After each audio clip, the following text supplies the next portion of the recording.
Can you hear me? Can't hear you. Oh, wait.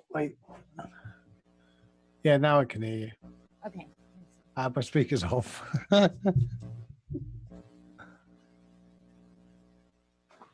I've just realized. Oh, right. Okay. Stretch.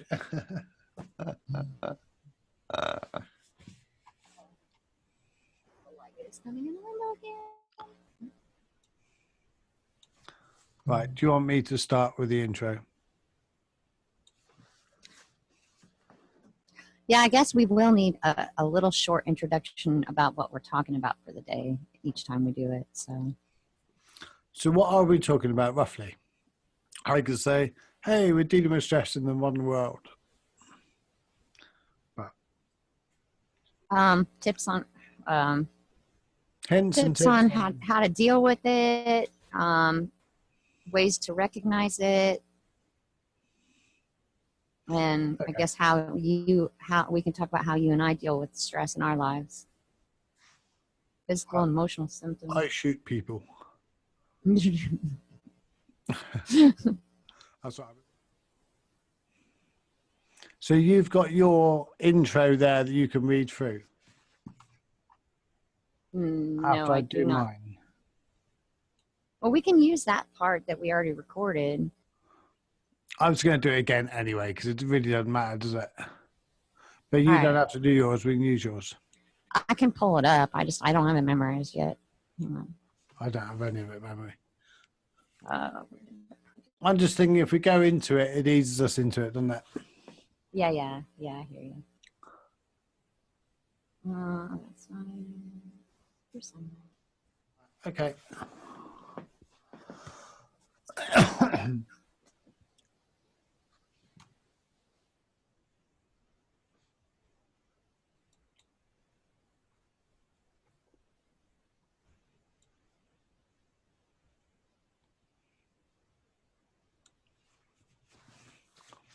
All right. Hey everyone, welcome to Flip It and Rebuild It. Today we're talking about dealing with stress in the modern world. Do you get stressed, Susan? Oh yes, definitely. I do still. After all these years of work, I still get stressed. Yes. This is the podcast that will help you see. This is the podcast that will help you see life from a new perspective, so you can prepare for when life knocks you on your butt without warning, and help you relight your fire. Should we start this again? Sure. Yeah, that's fine. It's so hard to read it. You're so right. Yep. I'm going to just go through it a bit slower anyway because I talk too fast. Hey, welcome to Flip It and Rebuild It. Today we're talking about stress in the modern world. Do you ever get stressed, Susan? Yes, definitely. Yeah, me too. I still do. This is the podcast that will help you see life from a new perspective, so you can prepare for when life knocks you on your butt without warning, and help you to relight that passion within. Then you can live with genuine freedom, in line with your purpose, with passion and courage, love and strength to be vulnerable in the face of anything that comes your way. Sounds good. Let's do it.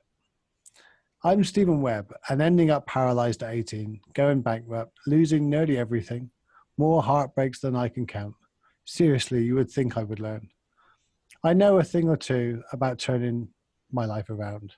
So I know how hard it is to turn your life around. Let's help you find inner peace, flip it around, and when life is hectic, gosh, worse last week, isn't it? Now I know how to edit. I know I can do this, and it's fine. Yeah. I know how hard life is. I know how hard it is to turn your life around. Let us help you find inner peace and flip it around when your life is hectic and feels impossible for you.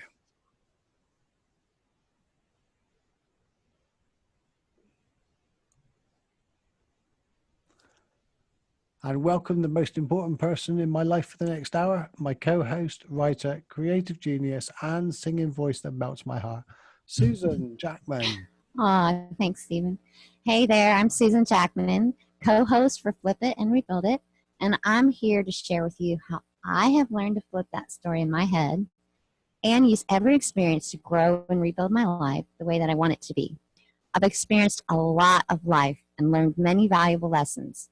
I do believe I can help someone learn from what I've been through, from how I've overcome childhood traumas to learning to find the silver lining and lesson in every situation, no matter how negative the situation seems to be.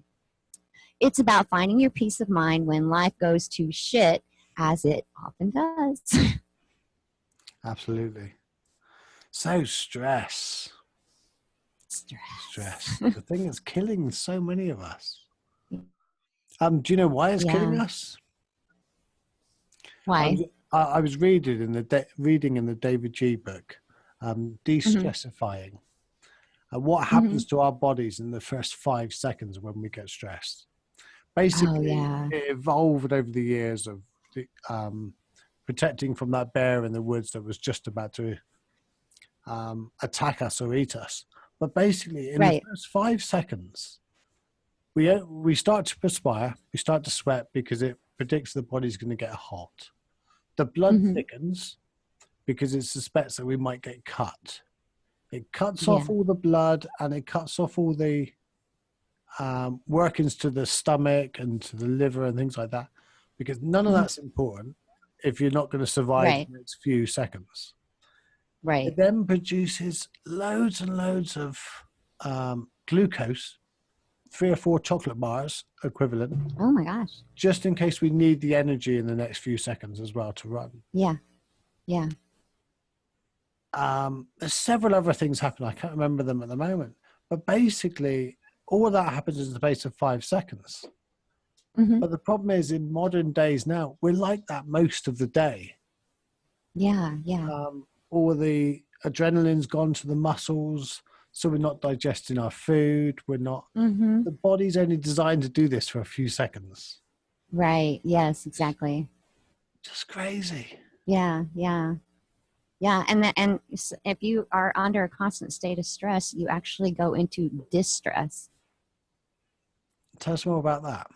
Yeah, pretty much all the stuff you were saying, but because your body isn't meant to maintain that state, it wreaks havoc on your body if it's constantly like that. It worked well for us it still does work well for us, but the problem is we're under so much pressure nowadays, from whether it's social pressure, whether it's work pressure, family pressure, anything. For each one of us, there's hundreds and hundreds of people telling us how to live our lives. Yeah. We've always got this feeling that somebody's telling us where we're going wrong or what we're doing right and things like that. Right. It stems from our childhood. It stems from that place in school when we put up our arms, and when the teacher says, anybody know the answer to this, we put up our hand.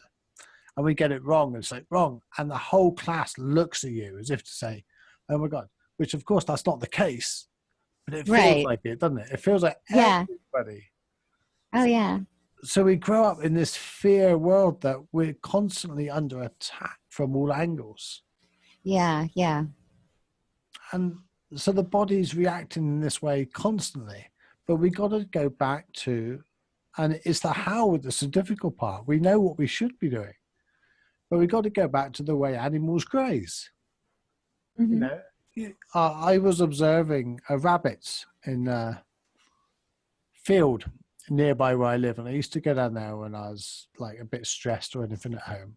So I used to go, it's about a mile away, and I used to sit in the gateway watching rabbits down the bottom of the field. Yeah. And I went down there several times last year or 2 years ago actually, when I was particularly feeling stressed. And I was just watching them, and they would just be there grazing, looking around. Every now and again, they would look up when they'd hear something, and then they'd put their heads back down. And it made me think that's exactly what we should be doing. It's exactly what we evolved to do. Yeah, yeah, yeah. You know, if a lion or something come over, or fox probably more important, come over, they would look up and they might run or freeze, but they would deal with the fox. But the moment the fox left, they'd be okay. They would go back to Oh, yeah, going back yeah. to the normal thing. Us humans, on the other hand, we don't do that. No. We got to We panic stay about on alert. we got to panic Yeah. about the fox coming back. Mm-hmm.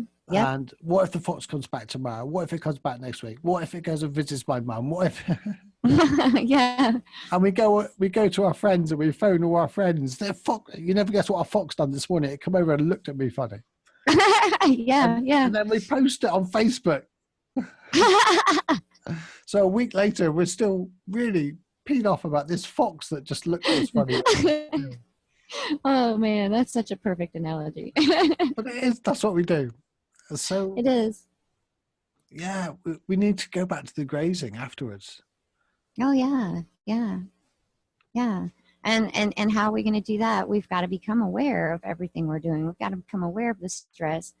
Like like I was thinking this morning about this podcast, and I thought of a few things that I wanted to talk about, and one of them was, like when you're stressed out, you feel like it's coming from every direction, every little thing. Yeah. And one of the most important things you can do is try to sit down and pinpoint exactly what is it that's causing this stress? What's the source of this stress? So I can deal with it, so I can take action to change it, so I can decide if it's important, I need to ignore it. You've hit the nail on the head. You can't do anything about anything until you're aware. Yeah. And we're often running around panicking or stressed about a situation. It isn't until later in the day or a few days later that we realize we were stressed about it. Oh yeah, absolutely. If someone approaches us at the time, we're like, no, I'm not stressed. It's just this. I need to deal with it. No, Right. I'm not stressed. Leave me go. It's like, right. okay. But we carry it for so long. And Yeah. we don't even realize we're doing it. Yeah. There's a wonderful Buddhist fable about it. And it was two Buddhists walking down through a muddy lane. And there was a female that had to get from one side to the other. And she had a nice dress on. And one of the Buddhist monks went up and said hello. And she said, well, I'm trying to get to the other side, but I want to stay clean. I don't want to get my shoes all really muddy in the lane. So one of the Buddhist monks picked her up and carried her across the lane. And later that evening, the two Buddhist monks went for a meal in their monastery. And one looks at the other and said, do you know what? We're not really supposed to talk to ladies now.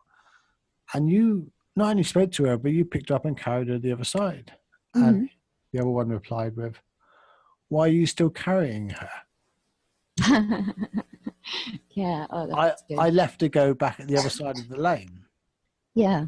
And it's really important. We carry it around with us instead of actually analyzing it, like you said. Yeah. Yeah. And that's where it turns into anxiety, I think. Yeah. Carrying it around. What is going on right now? What's triggering me? Why am I anxious about this? And the funny thing with stress is it doesn't come from a place of annoyance. We all think it comes from a place of frustration. It comes from a place of annoyance or a place of anger. And it doesn't. It very often comes from a place of deep loving and caring. Yeah. You're stressed at a driver. Superficially, we think it's because they're an ignorant or a bad driver because they cut us up. But realistically, we're stressed because we feared for our lives. Right. Yeah. We fear for the situation. Yeah. Yeah. But none of that comes apparent at the time. No. At the time, it's just we're mad. Someone's done something to us and we take it personally. Yeah.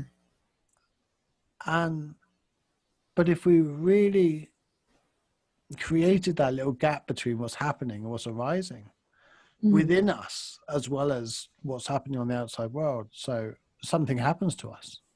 a feeling arises, what is that feeling? Why am I feeling like that? Why am I feeling angry right now?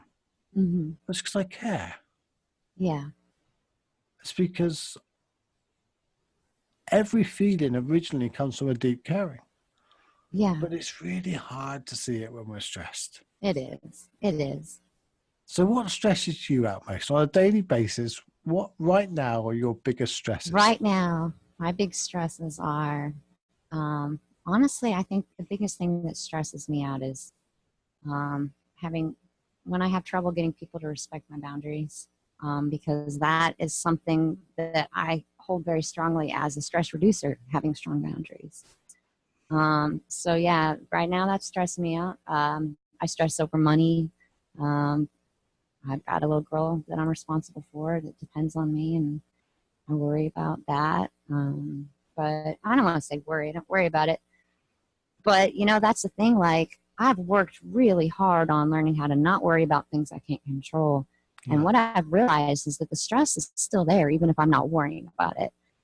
So I've started noticing, body signs. Like when I'm stressed, my hair starts getting real fragile and breaking off like crazy. And I'm like, okay, I'm stressed. What's going on? Yeah. I lose my appetite. I have trouble eating. I have trouble sleeping. Like there's a lot of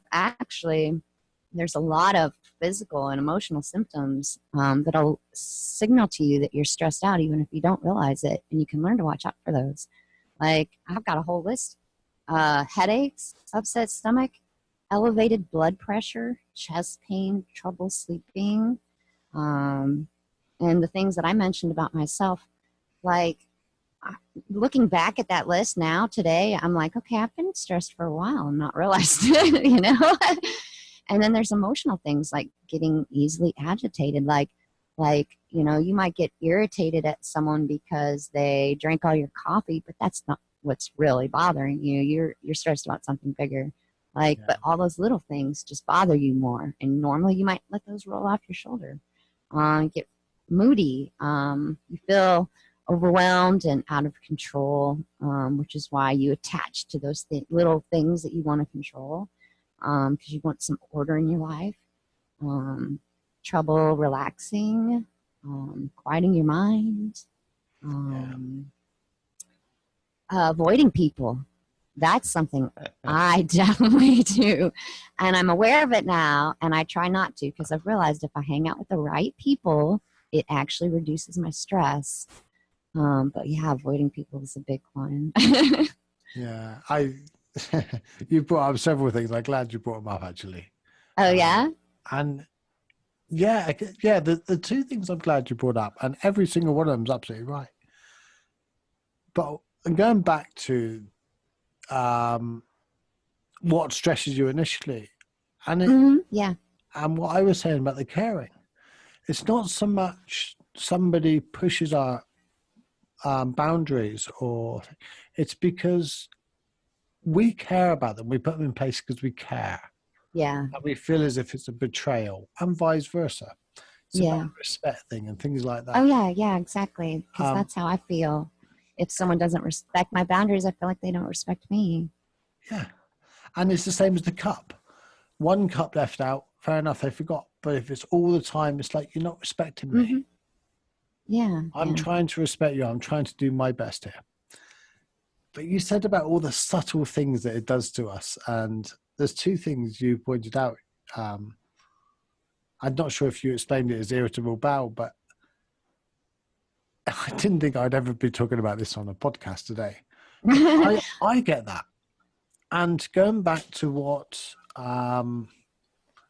happens when a body gets stressed, it really is no wonder something like 73% of people now suffer from irritable bowel.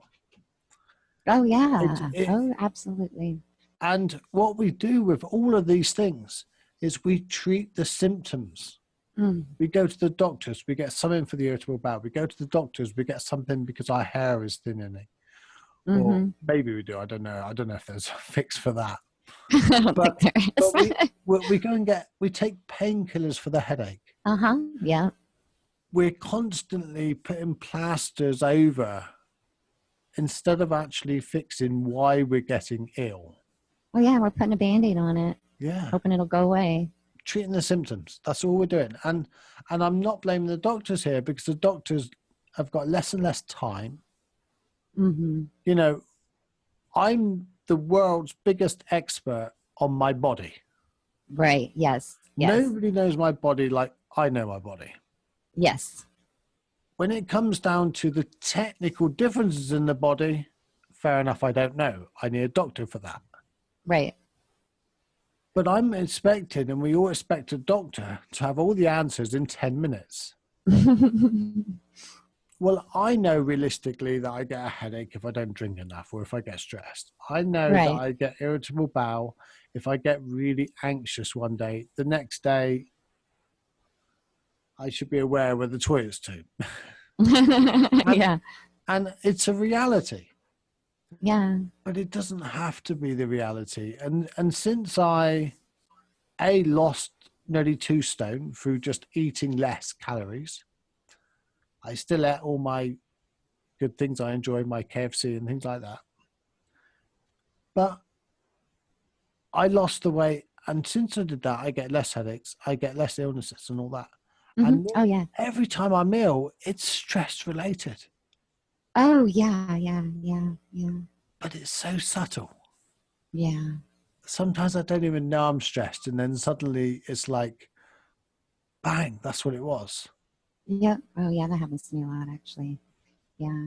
You know, I saw a really great quote for this morning, and hopefully I can say it right, but it was something about it's not the weight of the load, it's how you carry it. Yeah, I love that. And that's the thing, like, you know, you can't get rid of stress. You can't make stress disappear, because life happens constantly, and things are always going to go wrong, and there's always going to be something.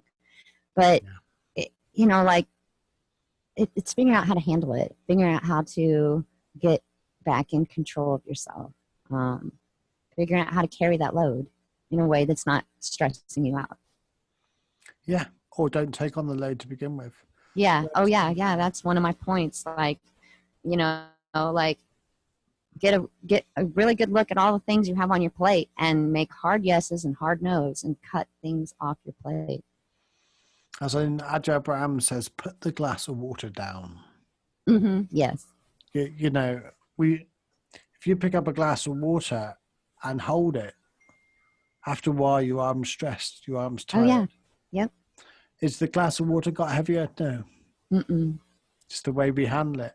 And the problem is nowadays, and I feel for our teenagers, and I feel for everybody now in this respect of, when I was, I never thought I'd ever say this in my life, when I was a youngster, but I've said it now, okay, I've said it. When I was a youngster, I never had any of these pressures. Well, I don't think I did. I had the pressure of what girl was going to fancy that week. And regarding homework and school, I was one of those students that my teachers loved having me in the class, just wish I'd do some work. Yeah. You know, I'm here, not out the window, Stephen. Yeah. I'm sure I wrote more essays from not handing work in than anything else. Yeah. It just never bothered me. It was really, you know, another exam. Yeah. But nowadays, the pressure is huge. It's huge on the kids. It's huge on the parents. It's huge on all of us. Not only that, with social media and everything. Yeah, I'm kind of inclined. I mean, I agree with that a little bit, but at the same time, you know, like, we have different stresses now than we had when we were kids, and our parents had different stresses when they were kids. Everyone there's always something. The pressure might have been a little different. The stressors might have been a little different, but it was still how we grew up and coped with it. Yeah. Yeah, it's the muscle that's grown in it. So I suppose. Yeah, I mean, I wouldn't want to be a child in the time of my grandparents, because they lived through World War II and the Depression. Yeah. First thing that sprung to mind is they had to go toilet outside. Mm-hmm. Yep. They had Yep. to literally get out of bed without central heating, walk Yeah. downstairs, go out to the bottom of the garden. Yep. Seriously, okay? So I take it all back. But yeah, it is relative, and It's relative, exactly. I suppose I see it with social media and all. They got the weight of the world, but they've grown up Yeah. with that, I suppose, in some Yes. Yes. Yes. and equally opportunity. Yeah. Oh yeah. Yeah. So it's a plus. But going back to the stress, the problem is we're living our body on a daily basis, nearly all day or a lot of the day, Hmm. in a state that it's not designed to be in. Yeah. Now then, this autoimmune system or the nervous system, because the autoimmune system shuts down because there's no point in there's no point in fighting infections if you're not going to get through the next 4 seconds. Yeah. So on a daily basis, we're not able to sleep, we're not able to do all these things, we're not able to fight infections because the Hmm. body is in a state of I have to fight. Right. Exactly. And you can tell that with people because you go to have a conversation and they're ready to claw your eyes out nearly sometimes. Yeah. Yeah. It's nothing to do with you, nothing to do with what you said. But because they're in this state of stress, Yeah. it's just not doing anybody any good. I don't know how else to say to that. No. But it's important to remember stress is a brilliant system. Oh yeah. It's a And it gives brilliant you protection. information that you need to know. It tells you something important. Yeah. Yeah. So, It has a purpose. brilliant. That's what I was just about to Yeah. say.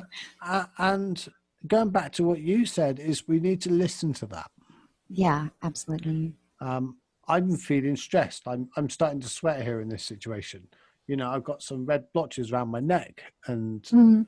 I'm starting to get really hot, but it's not hot in here. So why am I feeling like this? And then we can take notice because the body Mhm. doesn't lie. Right, exactly. Exactly. And it's only information. Yeah. It's really important. So it's what we do with that information. And very often when we look into it and, all of your liberation, all of your freedom, all of your happiness is looking into the darkness, looking into the dark night of the soul, as they say. Yeah. And that's what we have to do with our stress. It's no good no good running around saying, I don't want to be stressed anymore. Right. Give me the tablets. That'll sort me out for 4 hours. Then you're stressed again because your headache. Yeah. Yeah. It gets to a stage we're stressed because we're stressed. Right. Yeah. So let's talk about what we do when we become aware that we're stressed out. Well, like you say, the first thing is becoming aware. Mm-hmm. And then as soon as we know the information there, as soon as we can analyze that we're not under threat in that moment, Mm-hmm. we're not Yes. in immediate danger. Right. Take a breath. Yes. Probably the best thing that ever evolved is the fact that we can breathe, but not only that, we can control our breathing. Yes. You cannot overly control your heart rate, all the other things. They're more automatic, but we can influence them, but we can control our breath. Yeah. So take yeah. a deep breath. I agree. Yeah. That's always the very first thing I do when I, in the moment, realize I'm stressed out. Always. There's various ones you can do. You can do, I normally do 4-4-4, which is breathe in for 4, hold it for 4, and breathe out for 4. And especially if you breathe in for your nose, hold it, Oh, yeah. breathe out for your mouth. Yeah. And what this does, it tells your body that it's okay in this moment. We've got it. We're in control. Yeah. And it immediately reverses all those things. Yes. It immediately reverses. So although it takes 5 seconds to get there, it takes about 20 to 30 seconds minimum to get back. So you have to do, if you do like 1 minute of these breaths, you're back to a normal state and you're ready. Yeah. And the thing is, you're better prepared for life if you're in a state of non-stress Oh, than yeah, you are if you're absolutely. stressed. Yeah. Yeah. Yeah. You're less likely to react and make a mistake, and 4 hours later, ouch. Yeah. Yeah. Yeah. Reacting's never good. It's never good. We all do it, but it's never good. Yeah. I do it less. I still do it. I've got a daughter, and whenever we're emotionally charged and people we care about, sometimes we expect a little too much. Yeah. Yeah, that's true. Sometimes but even then, the gap between the awareness and realizing that we overreacted. So I recognize I'm not feeling good. I'm feeling uncomfortable here. What is it? Yeah. And it's very often stress of some kind. Yeah. So the breath is the first thing we can do. Have you got any ideas? There's Oh, many other yeah. things we I can have a do. bunch of tools that I use because my life can be kind of crazy, honestly. And it's funny because I actually feel pretty stressed right now, but it's because I'm not utilizing my tools. I'm like in a situation where I can't do some of these things. But like the breathing, slow down my breathing, that's the first thing. Meditation. Like I can tell, like I haven't meditated hardly at all in the last 2 months. And I used to do it multiple times a day, and I can feel the difference. But I like to have somewhere quiet, preferably outside where I can meditate, but just peace and quiet when I meditate. And I've been kind of around a lot of people lately, and I really haven't had a lot of privacy, so I haven't been doing it. I need to just go out in the woods and do it is what I need to do, you know? Sure. Um, I'm going to jump in here and pause you yeah. for a moment. And the reason I am is because I think this is really important for listeners. Why haven't you meditated in the last 2 months when you probably needed to more than anything? I know. Just because, like, I don't have any personal, private, quiet space in the home I'm living in. Before this, my home was always my sanctuary. My room was like my girl cave, and it was all, and I would meditate in my room because it was super relaxing. And, but, like a year ago, I was sitting outside doing it when I had like a nice, pretty yard with trees and woods and birds and animals. I would sit outside and do it. So that's what I need to do. As you know, I'm a meditation teacher, and I'm going Yeah.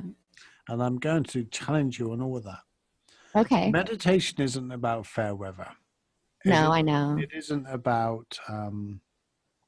The funny thing is, we all know, and I'm guilty here as well. Okay, when I realize I'm having a really bad time, the first thing I realize is I haven't been meditating. Oh yeah, yeah, me too. And I think if anybody meditates regularly, if they believe it's not working, stop for a week. Oh yes, absolutely, absolutely. Meditation gives us this ability to deal with stuff when it arises, Yeah. to slow down.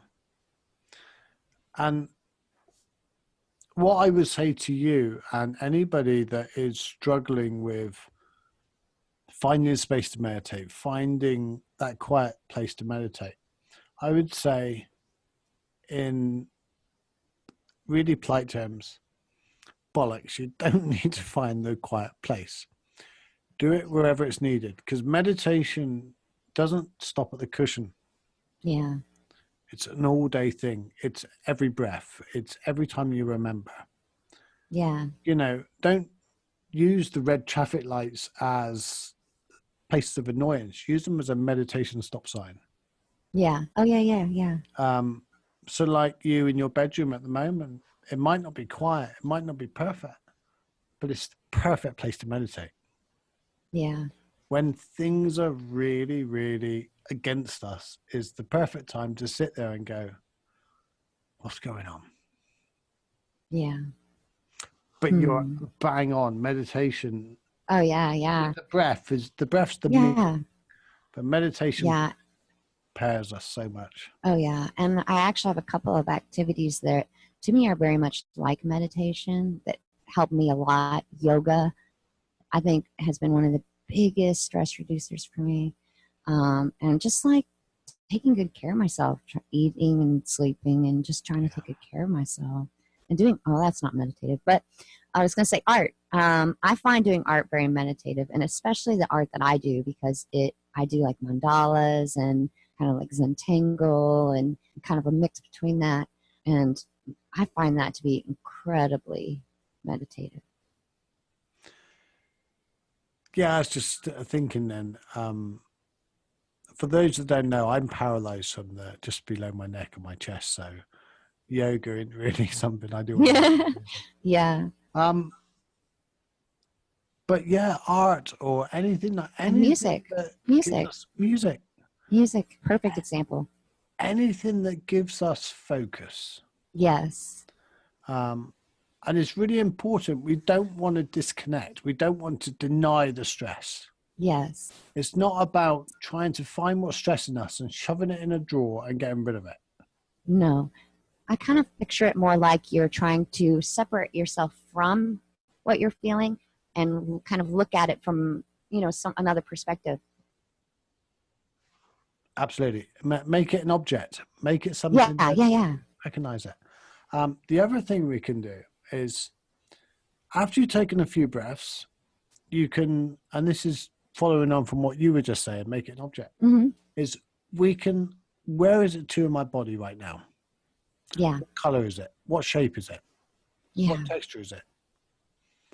And visualize it completely. Yeah. And it might be red, it might be spiky, it might be just rough textured, doesn't matter. There's no right answer. Then move it around your body a little bit and then dissolve it. And then bring it back and dissolve it. Bring it back. Oh, yeah. Yeah. Like right now, if I just kind of relax and feel my body, like I can feel that my throat is super tight, not because I'm sick, but because I feel like I'm not being listened to, I'm not being heard. I feel like there's a knot in my stomach because I have like big responsibilities hanging over my head. Yeah. It's really interesting what you're saying, because me and you are sat here recording this podcast, and because of what we're talking about, if you just said that to me out of the blue, my reaction would be, well, why? What have I done now? What's it? This is about me, isn't it? So I would react in that way. Yeah. But very often something that is nothing to do with the present situation. Right. Yeah. Is stressing us here. Yep. And it also brings it to this moment. And and that's really a problem with family. Oh yeah. We turn up at a family function, we're feeling all stressed, and they take it personally. It ends up in a big argument when it was nothing to do with that. Yeah. So yeah, I just thought about that as you were saying it. But yeah, when we objectify it and make it an object, it gives us control over it. Yeah. The red box is back. Yeah. What are you doing here? Yeah. And listen. Yeah. What's the answer? Oh, yeah. And I also think it's super important to embrace your mistakes. We're all just human. There's no such thing as a perfect human. And I think people stress themselves out worrying about trying to be perfect or beating themselves up after they've messed something up. But, it's just like what we were talking about before. It's all important information. You can learn something from that situation. And the next time you do it, it's going to be perfect. Or, well, not perfect. I didn't mean that. But, it's going to be, you're going to improve it. It's going to get better and better. Yeah. And, you got to just embrace life's mistakes. We're all just winging it. I'm not telling you what to do, but I feel so much better now that I embrace my mistakes. That's what you're going to say. I'm not telling you what to do, but you just should do what I do. Do it. And at the end of the day, we can everybody else, all the experts in the world, all the books and everything like that. I'm not saying that we're experts. We're just a couple of people that are winging it and doing our best with it. Yeah. There's me there talking for you. But yeah, I forgot what I was going to say. Talk amongst yourself, folks. No, but the whole point is there isn't one book that tells parents how to bring up kids. There isn't one book that, if there was an answer, we would have instructions by the governments now about how to grow up and what to do. Right. But there isn't. Well, that's why I think you've got to be really clear with your priorities and what you want to say yes and no to, because the only thing that really matters is that you're doing what's best for you. And if that will make you happy and everyone else around you will be happy. So you got to be really clear with what you want. I can't tell you how many people I run into and I'm just like, they're stressed, they're worried, they're anxious, they're unhappy. I'm like, well, what do you want? What do you care about? What are you passionate about? They don't know. They haven't thought about it. Yeah. That's one of the best things I do for myself to make myself feel better when I'm stressed is do things that I love that make me feel like me, that connect me to who I am, like going out and playing music. Like I didn't go out all last week because I had to work. And I feel like crazy to play. Like I feel it. Yeah, most people don't know what they want. Most people have no idea. They want to be happy. Well, what's going to make you happy? You need that why. You talk about the why all the time. You need that why. Absolutely. Absolutely. The why is the most important. And when you really do have that why, everything else just fits into place because there's no effort. You don't need motivation and willpower. The only way you need the motivation and willpower is when you haven't got the why. Yeah. I got this image in my head and I got to share it. You imagine you're sat on the sofa and it's like, come on, get on with life. What are you going to do? Let's go out and do this. And you're sat on the sofa, no, I really can't be bothered. Because there's no real big why as to, we should go for a run, we should do this. Whereas if someone set a light to that sofa, they would stand up and go. Well, why? Because they've got a why. They stay there, you're going to die. Yeah. Probably not the best metaphor, but it's true though. It works. Suddenly you've given him a why. Oh yeah. Well, like my daughter is my biggest why for everything. And you know what? I've got all this stuff going on. I'm so busy, but yesterday I took the whole day off just to hang out with her and spend it with her birthday, and we would just relax and we went to a restaurant. We had cake. We came back and crafted. We just watched movies. We just hung out, and that was stress reducing. And going out and playing music is stress reducing. Doing the art, doing meditation. If you don't, I just totally lost what I was going to say. No, that's your why. Yeah, without that why, you have no reason to get up in the morning. I mean, you wake up and you hate your day. Like my life is hard right now, but I have a reason to get up in the morning, and I have a reason to keep fighting, and I have a reason to keep training, and I have a reason to make this work out. And I'm not going to give up because I know what my why is. So I think this leads us perfectly on to saying, how about the next show we do how to find your why? Yeah. Ooh, that's a good one. I like it. Yeah. Yeah, I think we need to do that. So to recap on this show, stress is killing us and we need to find ways of dealing with it. And we need to do it without, the headache is caused by the stress because the stress is caused by something arising that you don't really like or not in control with. Yeah. But instead of having painkillers to treat the headache, we need to get that gap between what's arising, we don't want to be part of it, and how we respond to it. Yes, exactly. And how do we do that? We take a breath. And how do we prepare for those moments? We meditate. Yeah. And I know many viewers might say, listeners might say, well, I can't meditate. Well, join the club. I've been meditating now 5 or 6 years, and I teach meditation, and trust me, I'm crap at meditating. And I say that because the moment I sit down and meditate, my mind goes into overtime, and within 4 seconds, I'm thinking about what I should eat for tea, or what I've got to buy my niece in 7 months' time for a birthday that's really irrelevant. Yeah. Or look on Facebook. Yeah. But the point of meditation is not to sit there in solitude, disconnection, and have some kind of psychedelic thoughts. You know, there's alcohol and drugs for those. You know, just don't misuse them. Enjoy them, don't misuse them. So the meditation is purely not about sitting there and disconnected and blanking your mind. It's about returning to the present moment. Yes. And where stress is concerned, with the present moment, if we're there and present without jumping off the handle, we can handle it and deal with it. Yeah. Yeah. And just 5-10 minutes a day, everybody can do that, including you at the moment, Susan. Everybody could do 5-10 minutes a day.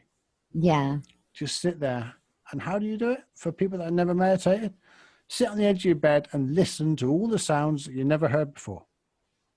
Yeah. Don't miss a bird cheep. Don't miss your tinnitus. Don't miss the radiators creaking in the morning, or, you know, just don't miss a sound. Yeah. Yeah. And every time your mind wanders, smile sweetly and thank you for the thought, but I'm listening. Yeah. Yeah. Yeah. And that will change your life. Yeah. And, you know, just because it doesn't work the first time or the second time, just keep doing it. It'll come. Just keep doing it. And how do you know your meditation's working? You end up with less friends. You end up spending more time alone, but you end up loving more deeply. You end up enjoying life more. You end up seeing the miracles and everything. Oh, yeah. You end up with a lot less stress, a lot less headaches. Yeah. Oh, yeah. And you don't have to stay near a toilet after 2 days of stress. Where that just come from, I apologize to everyone, but, you know. It's good to know. It's good information. It's good information. It's a reality today, isn't it, right? It is. No, you're not kidding. Like, I was pretty messed up for days. No, that's a real thing. Me too. And I'm glad we brought it up, because I don't think people talk about that enough. No. There's so many physical manifestations. So thank you, Susan. And if you want to get hold of me, it's stephenwebb.com. And I help people to find calmness and inner peace in the most hectic times in their lives. And you can find me at Susan's Inspiration Space, where I share things that I find inspiring, from art to music to just little inspirational goodies, other just podcasts, lives, just anything I find inspiring.